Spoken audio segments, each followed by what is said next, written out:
Okay guys, so we're out here working on the GMC C3500. It's got kind of a high idle, I think, higher than it should be. So I'm out here changing the throttle position sensor and the idle air controller. And what a fiasco this turned out to be. First off, I'll show you where they are on this. Here they are. Well, this is the throttle position sensor, and it's a new one in there already. And I don't know if you can see this plate right here, or this gasket thing. I think it's like a heat shield for these sensors. Anyway, it's getting in the way. I had to push it down and almost break it to be able to twist this throttle position sensor. You got to twist it this way to get it to line up on the shaft there. So that was my first fiasco. I got that in there. Now the idle air controller. First off, it's kind of in a weird position there off to the center. This bracket was in the way, so is this wiring harness is in the way to be able to get it. Then I broke one of the bolts off, so I had to drill out and retap this top one because it broke off. Bottom one luckily came off. So that was my second fiasco. Now I'm going to show you the replacement. So here are the IAC, I guess you can abbreviate that. This is the old one that I took off. You can see, looks original to me. Here's the new one they gave me. Now you can see it's got a totally different design on the top area there. And the first part store told me there was two different ones. Advance / CarQuest tells me there's only one it's calling for. So I go to Advance / CarQuest all the time.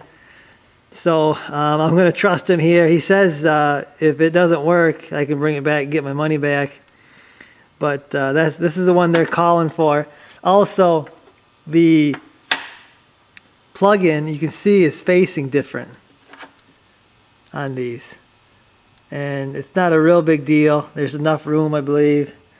So I don't know. I'm going to get this installed. You can see it's got an O-ring there.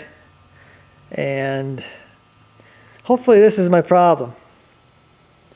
It's probably not the throttle position sensor, but it could be this. These are notorious for going bad and causing idle problems. So hopefully it's this. Otherwise, you know, they got the oxygen sensor, could be messing up. Also, I could have a vacuum leak. I looked over all my hoses and I couldn't really see any broken hoses or cracked hoses. So I'm going to give this a try. And you know, it's got 190,000 miles on it. So one of these new ones is not going to hurt it. So I'm going to get this installed. So I got everything back together in here. Got the new idle air controller there bolted on. I had to make a bolt here. They're 4 millimeters, but they are. Had to cut one down. We had longer ones, but I had to cut it down and make it. So anyway, always a good idea to use anti-seize when you're going in from using a steel bolt into aluminum. That's really why it broke off, because it's a steel bolt into aluminum and it corrodes and bad things happen. So it's a good idea to use anti-seize. Also got my bracket here back on. Had to take that off to be able to get my drill in here and drill that out. And I didn't do a perfect job. I didn't get it perfectly centered, but it's going to do the job.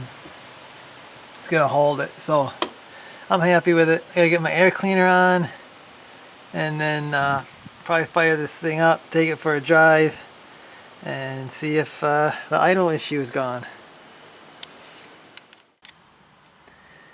Okay, so after a test drive, not a very long one, but a short one, it does seem to be better. It's idling down more than it was. I still don't know if it's completely idling all the way down. I think I'm gonna go ahead and change the oxygen sensor, and you know, just so I got a new one. I know it's good. It's probably got a lot of miles on it anyway, so it's not going to do nothing but help it. So that's going to do it for this one, guys. Might be doing more work on this truck. Maybe, maybe not. So anyway, I'll see you guys in the next one. You can take me out of the pickup truck and put me in a Cadillac. Shave my face and cut my hair, throw some new clothes on my back. Sit me down in a fancy restaurant, I'd still order up ketchup and sweet tea.